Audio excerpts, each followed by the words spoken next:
ओम शांति। अव्यक्त बाप दादा की रिवाइज कोर्स की मुरली। डेट है 5/3/1970।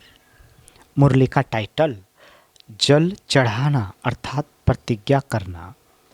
आज शिव जयंती मनाने के लिए बुलाया है। कैसे मनाने चाहते हो? मिलन ही मनाना है। लोग मिलने के लिए मनाते हैं और बच्चे मिलने को ही मनाना समझते हैं। तो मिलना अर्थात मन लिया। अब बाकी क्या रहा?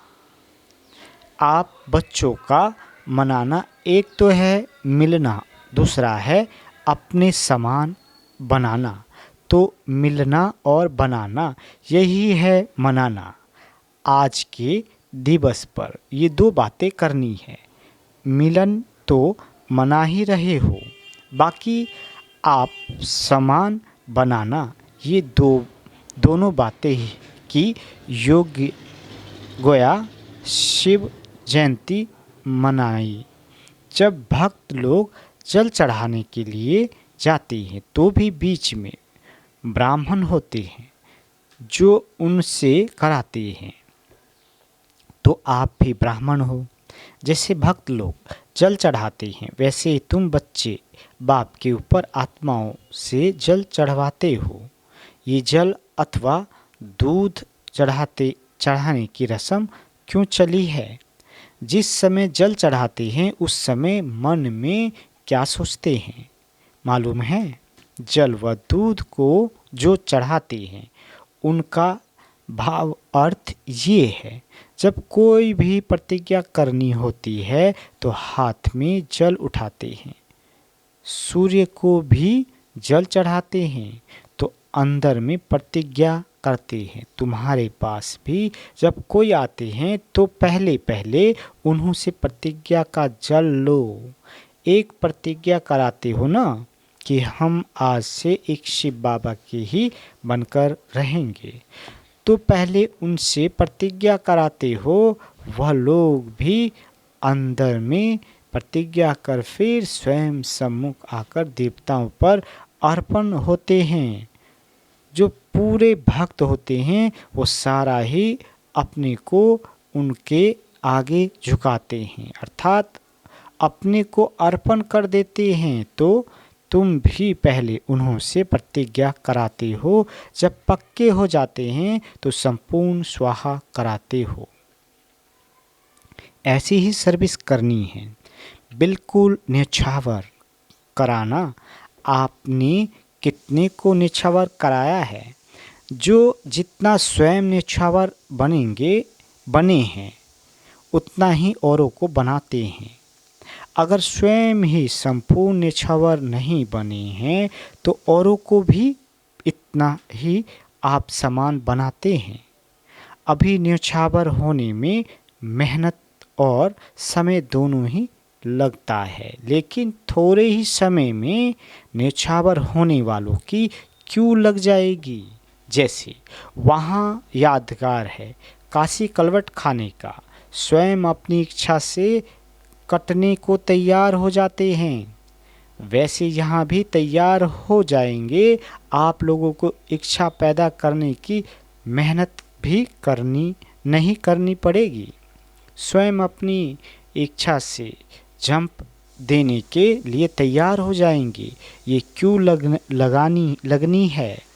अभी नहीं लग रही है, इसका भी कारण है। बच्चों के पास अभी कौन सी क्यों लगी हुई है? जब वो क्यों खत्म हो जाएगी तब ये क्यों लगेगी मालूम है? अभी कौन सी क्यों लगी हुई है? संकल्पों की। संकल्पों में भी मुख्य क्या है? जो ही पुरुषार्थ में ढीलापन लाती है। व्यर्थ संकल्पों का मूल कारण क्या होता है? पुराने संस्कार किस रूप में आते हैं? एक शब्द बताओ जिसमें व्यर्थ संकल्पों का बीज आ जाएगा। व्यर्थ संकल्प व विकल्प जो चलते हैं तो एक ही शब्द बुद्धि में आता है कि ये क्यों हुआ। क्यों से व्यर्थ संकल्पों की क्यू शुरू हो जाती है। अंग्रेजी में भी आप देखेंगे क्यू शब्द की निशानी सभी से टेढ़ी होती है। तो क्यू बड़ी लंबी है।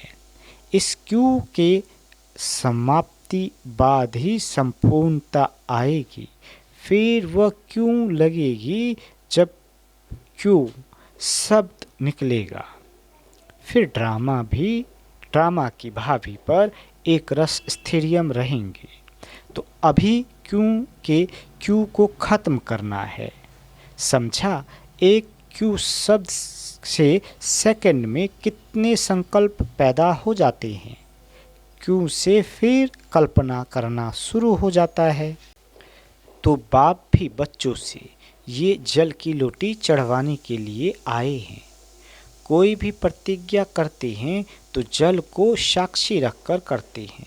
तो अब ये लोटी चढ़ानी है। मधुवन में विशेष रेस्पॉन्सिबिलिटी पांडव दल की है। तो उस दल में अब बल होना चाहिए। पांडव दल में बल होगा तो फिर इस पांडव भवन के अंदर आसुरी संप्रदाय तो क्या, लेकिन आसुरी संकल्प भी नहीं आ सकते। इतना पहरा देना है। वह पहरा देना तो बहुत सहज है। जैसे इस गेट की रखवाली करते हो, वैसे माया का जो गेट है उसकी भी रखवाली करनी है। ऐसे पांडव सेना तैयार है जो आसुरी संकल्पों को भी इस पांडव के अंदर आने न दो। अब पहले अपने अंदर ये पहरा मजबूत होगा, तब पांडव भवन में ये मजबूती ला सकते हो। ऐसा पहरा देते हो। कौन कौन ऐसी हिम्मत रखते हैं कि हम पांडव सेना अपने पांडव भवन की ऐसी रखवाली करेंगे। ऐसी रखवाली अगर पांडव करते रहे तो फिर ये पांडव भवन एक जादू का घर हो जाएगा, जो कैसी भी आत्मा आते ही आसुरी संस्कारों और व्यर्थ संकल्पों से मुक्त हो जाएगा। ऐसे निर्विकल्प बनाने का जादू का घर हो जाएगा। ऐसी सर्विस जब करेंगे तब प्रत्यक्षता होगी। एक दो से सुनते ही लोग दौड़ेंगे। जैसे जैसे समय आगे बढ़ेगा वैसे दुख अशांति भी बढ़ने के कारण हर एक आत्मा सुख चैन की प्यासी होगी और उसी प्यास में तरसती हुई आत्माएं इस पांडव भवन के अंदर आने से ही एक सेकंड में सुख चैन का अनुभव करेंगी। तब प्रभाव निकलेगा। एक एक चैतन्य मूर्तियों के समान दर्शन मूर्ति हो जाएंगे। एक एक रतन का प्रदर्शन करने के लिए दूर दूर से प्यासी आत्माएं आएंगी। लेकिन जब ऐसा पहरा शुरू करने तब जैसे संगठन का बल है, स्नेह का बल भी है, एक दो को सहयोग देने का बल भी है। अभी सिर्फ एक बल चाहिए, जिसकी कमी होने कारण ही माया की प्रवेशता हो जाती है।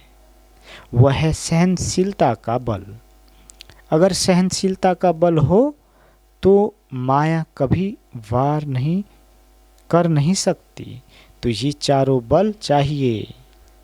आज बाप दादा की जयंती के साथ सभी बच्चों की भी तो जयंती है। तो इस जयंती पर जो बल अपने में धारण करेंगे तो फिर ये पांडव भवन सारी दुनिया में देखने और अनुभव करने का विशेष स्थान गिना जाएगा। इस पांडव भवन का महत्व सारे विश्व में होगा। महत्व बढ़ाने वाले कौन? पांडव सेना और शक्ति सेना। मधुबन निवासी ही मधुबन के महत्व को बढ़ा सकते हैं। पांडवों के लिए तो प्रसिद्ध है कि वह कभी भी प्रतिज्ञा से हिले नहीं थे। 1% की भी कमी हुई तो इसको कमी ही कहा जाएगा। पांडव सेना को एग्जाम्पल बनना है, जो आप लोगों को देख औरों को भी प्रेरणा मिले। कोई भी मधुबन में आए तो ये विशेषता देखने की, ये सभी इतने अनेक होते हुए भी एक और एक की ही लगन में मगन है और एक रस स्थिति में स्थित है। जब ऐसा दृश्य देखेंगे तब प्रत्यक्षता की निशानी देखने में आएगी। आप सबकी प्रतिज्ञा ही प्रत्यक्षता को लाएगी। तो आज पहले प्रतिज्ञा का जल चढ़ाना है, फिर सौगात भी मिलेगी। प्रतिज्ञा की 3 लकीर दिखाते हैं। बेल पात्र भी जो चढ़ाते हैं वो भी 3 पत्तों का होता है। तो आज के दिन 3 प्रतिज्ञा कराई है। सहनशीलता का बल अपने में धारण करेंगे, क्योंकि क्यों को खत्म करेंगे और आसुरी संस्कारों पर पहरा देना है। तो 3 प्रतिज्ञा का ये बेल पत्र चढ़ाना है। भक्त लोग तो खेल करते हैं, लेकिन ज्ञान सहित खेल करना वह तो बच्चे ही जानते हैं। इसलिए आज की शिवरात्रि का यादगार फिर भक्ति में रस्म माफिक चलता है। पहले आरंभ बच्चे ही करते हैं ज्ञान सहित, और फिर भक्त कॉपी करते हैं अंधश्रद्धा से। जरूर कभी किया है तब यादगार बना है। भगवान बच्चों को कहते हैं वंदे मातरम। कितना फर्क हो गया, इतना नशा रहता है। जिस बाप की अनेक भक्त वंदना करते हैं वह स्वयं आकर कहते हैं वंदे मातरम। इस खुमारी की निशानी क्या होगी? उनके नैन, उनके मुखड़े, उनकी चलन, बोल आदि से खुशी झलकती रहेगी। जिस खुशी को देख कहानियों की कईयों के दुख मिट जाएंगे। ऐसी माताएं जिन्हों को बाप दादा स्वयं वंदना करते हैं, उनकी निशानी है खुशी। चेहरा ही अनेक आत्माओं को हर्षाएगा। अज्ञानी लोग सवेरे उठ कोई ऐसी शक्ल देखते हैं तो कहते हैं सवेरे उनकी शक्ल देखी तब ये प्रभाव पड़ा, तो शक्ल का प्रभाव पड़ता है। तो आप बच्चों का हर्षित चेहरा देख सभी के अंदर हर्ष आ जाएगा। ऐसा होने वाला है। अच्छा, जितना अपने ऊपर चेकिंग करेंगे उतनी चमक आती जाएगी। संकल्प, कर्म, समय, संस्कार, इन चारों के ऊपर चेकिंग करनी है। कदम कदम पर हर रोज कोई न कोई स्लोगन सामने रख उसको प्रैक्टिकल में लाओ। अच्छा, ओम शांति।